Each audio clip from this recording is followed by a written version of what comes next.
In a British heatwave, your house can become surprisingly unhelpful. It's doing what it was built to do, holding on to heat, useful in February, less charming when your bedroom is still roasting at midnight. And then, of course, every appliance you own joins the enemy. The kettle, the oven, the gaming laptop, the big television, the heated towel rail that you forgot was even on. So in this video, we're going to use a bit of physics. Don't let that scare you off. This is not a science lecture. We're not here to do equations. We're here to make practical household decisions. What should you open or close and when? How should you create shade? Why should you switch things off? What should you buy before everyone else panic buys it from Argos? And how do you make a British home easier to live in when the temperature gets stupid? Every time Britain gets a heatwave, someone says, well, it's hotter than that in Spain and they cope. Yes, and Finland copes with snow. That does not mean Birmingham is ready for a blizzard.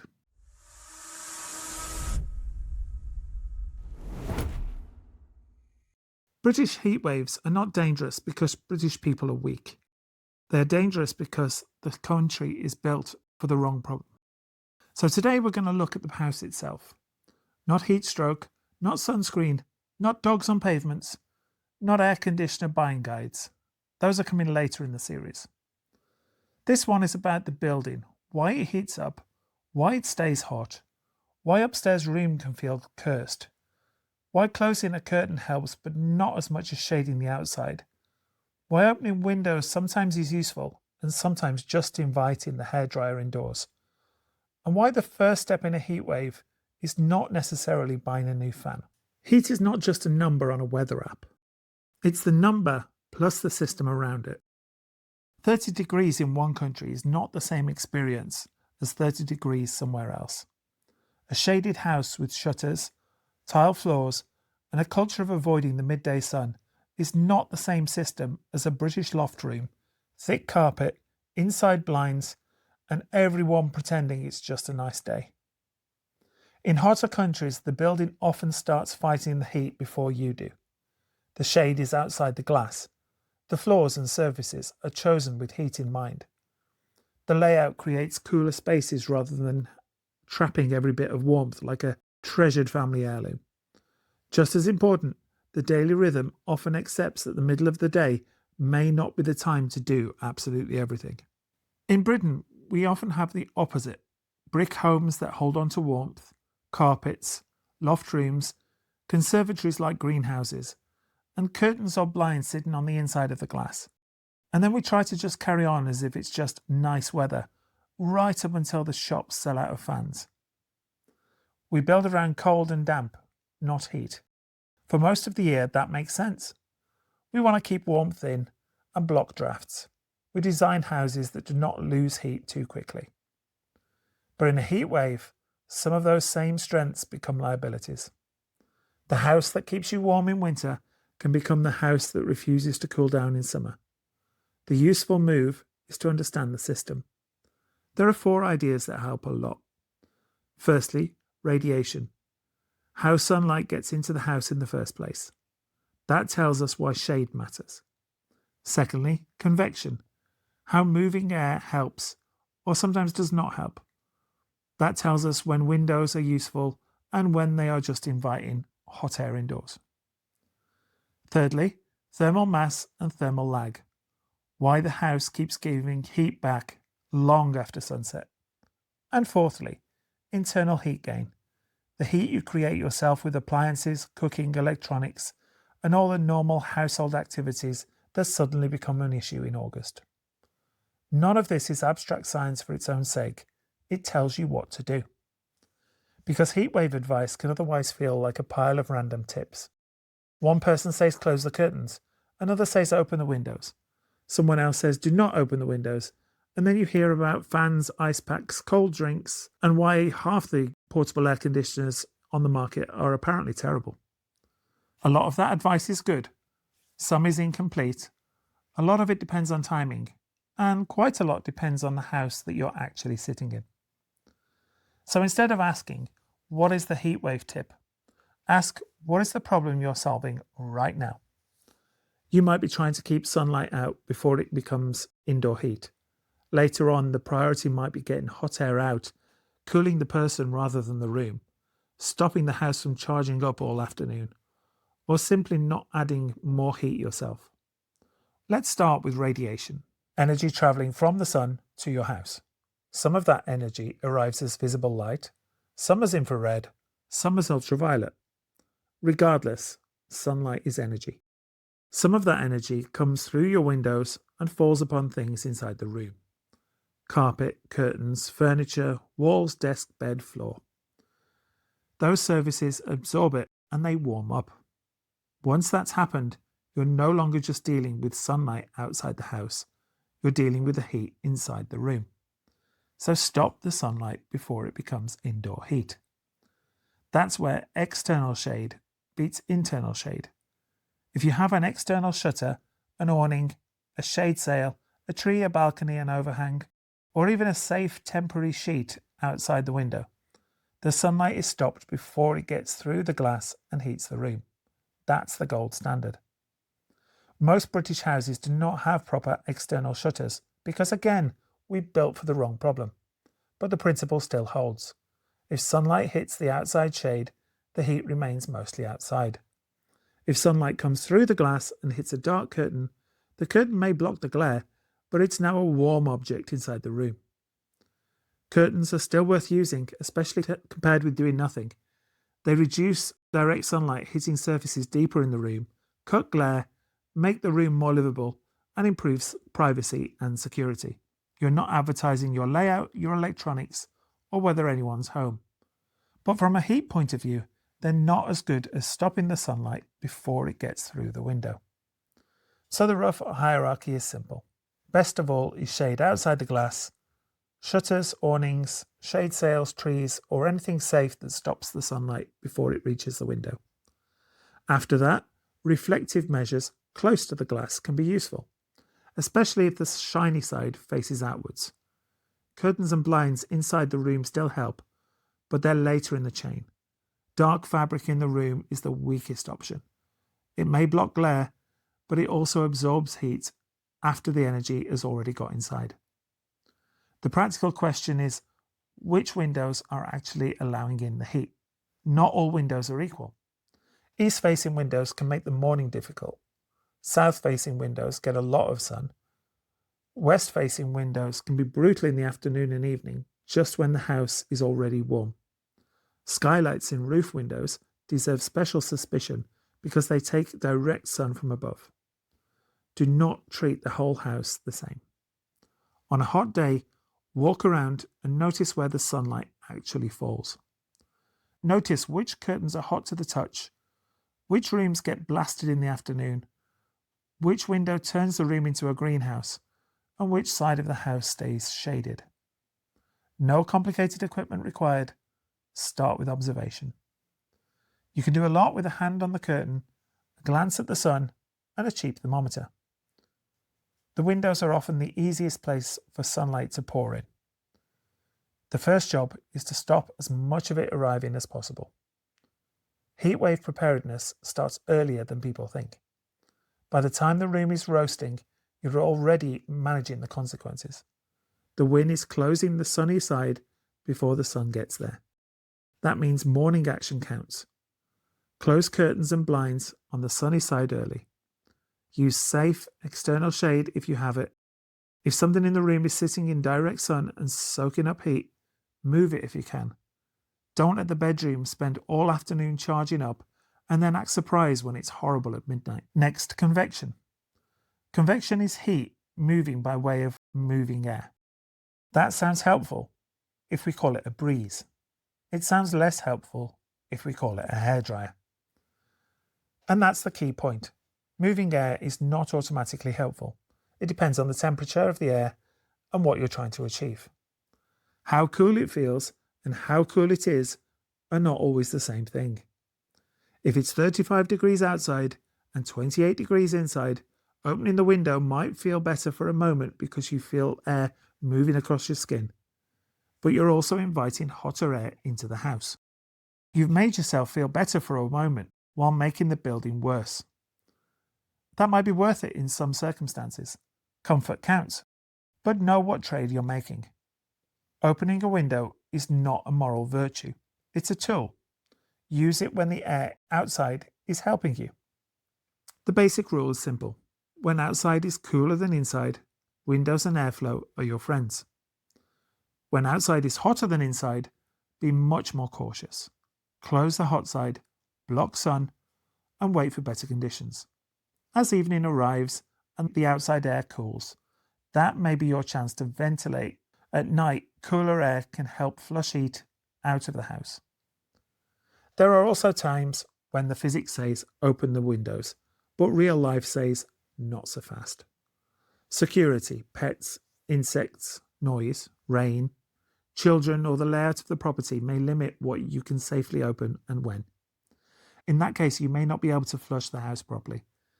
A fan can still help the person in the room feel cooler, but it's not doing the same job as replacing hot indoor air with cooler outdoor air. There are two things people often get wrong here. The first is opening every window all day because fresh air feels virtuous. Fresh air is lovely. Hot air is not. If the outside air is hotter than the inside air, and especially if the sun is hitting that side of the house, you can warm the interior very quickly. The second mistake is never opening windows at all because someone heard, keep windows closed in a heat wave. If the outside air is cooler, especially in the evening or early morning, you may be missing your chance to dump heat. Timing is key. The day has phases. Early morning may be your ventilation window. By midday, you're in lockdown mode. Sun blocked, windows closed, especially on the hot side, activity reduced. Evening is again your chance to purge the heat, depending on outside temperature and safety. Then at night, especially if upstairs rooms have become unbearable, you may be trying to create crossflow. One open window is often not enough. Air needs a route, cooler air in, warmer air out. If you can open a window on the shaded or cooler side and another window elsewhere to let warm air escape, you can create movement through the house. Upstairs windows can help because warm air rises, but use common sense. Security, children, pets, insects, noise, rain, and personal safety all count. Don't create a new problem while solving the old one. Fans can help with this too. At night, a fan can sometimes be used to exhaust hot air out of a window or draw cooler air in, depending on the placement. There are endless arguments about exact fan direction, but the underlying idea is simple. Move the air at the right time. If the outside air is cooler, use it. If air outside is hotter, be suspicious of inviting it in. A cheap indoor-outdoor thermometer can help. It does not have to be fancy. You just want to know whether the air outside is currently your ally or your enemy.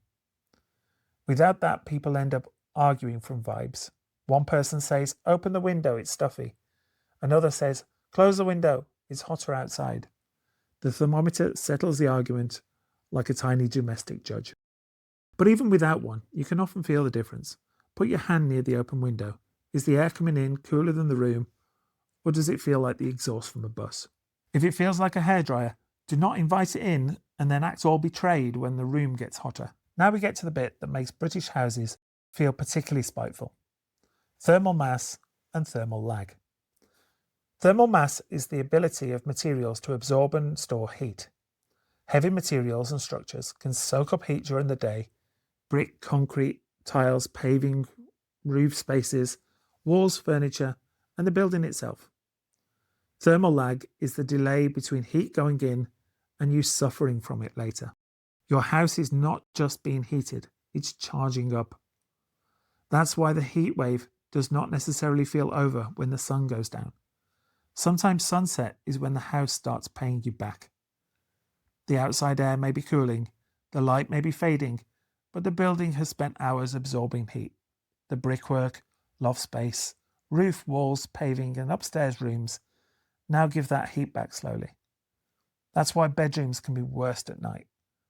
During the day, the roof gets hit and the loft space heats up. Upstairs rooms absorb heat through ceilings, walls, and windows. South and west facing walls soak up solar energy. Paving and patios near the house can hold heat and release it later. Flats and top floors can be especially difficult because they have heat above, below, and around them, with limited ventilation options. Urban areas can add another layer. Roads, walls, buildings, car parks, and pavements absorb heat and release it slowly. That's part of the urban heat island effect. The town or city itself becomes a heat store. If you stop sunlight hitting windows and walls earlier in the day, reduce internal heat, and ventilate at the right times, you're not just making the room more comfortable at noon, you're reducing what the house has to give back later. One place to think about that is the loft. Lofts can become brutally hot. That heat sits above your ceiling and radiates down into upstairs rooms. If your loft hatch is badly fitted or uninsulated, it can become part of the problem. I'm not saying you should randomly start bodging your loft in a heat wave. Please do not block ventilation, trap moisture, create fire risks, or make access unsafe because some guy on YouTube said the loft gets hot. But it is worth checking as a long-term measure whether the loft hatch actually closes properly and whether it's properly insulated. You may also hear the tip to open the loft hatch and let hot air escape upwards. In some houses at the right time, that can help, but test it, don't just assume it. Do it during an evening cooling purge, not at the hottest part of the day. Check the upstairs landing temperature, open windows so cooler air has a route in, crack the loft hatch, and give it 15 to 30 minutes. If the landing cools or the air starts moving, useful. If it feels hotter, dusty, stale, or unpleasant, close it again. Your loft may be acting as a chimney, or it may be acting as a roof oven. Long term, you still want a well-fitted insulating loft hatch. Short term, you can test whether opening it briefly helps during ventilation. Likewise, proper loft insulation, roof ventilation, reflective measures, and long-term building improvements may become more important as British heat waves become more common. But these are long-term adaptation choices, not quick fixes at 11 p.m. when you're lying in bed questioning your life. In the short term, think about cool zones. In one house, that may be north-facing room with less direct sun. In another, it might be a downstairs hallway, a tiled bathroom, a basement, or even a shaded garden in the evening. A garage may be cooler too, but check fumes, tools, chemicals, ventilation, and security. Cooler does not automatically mean suitable. Many people do not have a perfect cool room. Fine. Identify your least bad room before the heat wave, not during the worst night of it. So ask it in ordinary household terms. Which room is coolest in the morning? Which room is worst in the afternoon? Where could you work if the study becomes impossible? Where could someone vulnerable sit? Where could you sleep if the bedroom becomes unbearable? If you did move downstairs for a night or two, would you need to move a fan, bedding, charger, medication, water bottle, or the bed? In winter, we talk about warm spaces. In summer, we need to think about cool spaces, and this is why. Now let's talk about the enemy within. Internal heat gain is the heat your own household creates indoors. If an appliance uses electricity inside your house, most of that energy eventually becomes heat. Sometimes creating heat is the whole point, as with a kettle, oven, hob, toaster, tumble dryer, or heated towel rail. Sometimes heat is just the waste product, as with a desktop computer, games console, television, charger, dehumidifier, or gaming laptop. But in a heat wave, heat is heat. If my gaming laptop is pulling 300 watts while I'm doing something demanding, that's basically a 300-watt heater with better graphics. Obviously, you can still use electronics in summer. Just be honest about what they're doing. Before buying another fan, check that you've not got a heated towel rail quietly running in the bathroom. Before wondering why the study is unbearable, notice whether a desktop PC, monitor, gaming laptop, lights, chargers, and a big screen are all dumping heat into that one small room. Heatwave preparedness is not just about adding cooling, it's about stopping self-sabotage. This is where a plug-in power meter can be genuinely useful. You don't need to test every appliance in the house, but 1 or 2 readings can change how you think. A fan might use relatively little power. A gaming laptop, desktop PC, kettle, dehumidifier, oven or tumble dryer is a different animal. And again, indoor watts become indoor heat. It ends up as heat somewhere in the system. Some quick heatwave alternatives are obvious. If you're just watching something, a tablet may make more sense than a gaming laptop. The oven can be avoided entirely with cold food, microwave meals, early batch cooking, or anything quick that does not turn the kitchen into a torture chamber. If you really must cook indoors, use the least aggressive method that will get the job done. Keep it short, and if the outside air is cooler than the kitchen, open the windows or use an extractor to push that heat and moisture out. The point is not to turn the kitchen into a ventilation project at the hottest part of the day, but rather to avoid trapping the heat inside the house when you had a chance to get rid of it. Boil only the water you need. In winter, overfilling the kettle is a bit inefficient. In summer, it's treason. If heat-producing chores have to happen, do them early. If the house is already struggling, postpone the tumble dryer and cooking. Turn off heated towel rails and move work to a cooler room if you can. And don't underestimate how much human activities adds to the room too. People and pets produce heat. Hot people sleep poorly. Poor sleep produces bad decisions, like cooking a roast dinner in a loft flat at 5 p.m. So let's pull this together. A British heatwave is not just it's hot outside.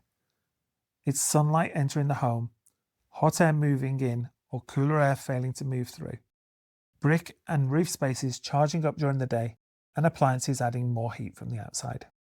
And then it's you, at midnight, wondering why the house has become a brick storage heater with curtains. Radiation says to block sun before it becomes indoor heat. Convection says to use windows when the outside air helps and close them when it doesn't. Thermal mass says to act early because the house stores heat and gives it back later. And internal heat gain says not to sabotage yourself with ovens, tumble dryers, gaming laptops and overfilled kettles.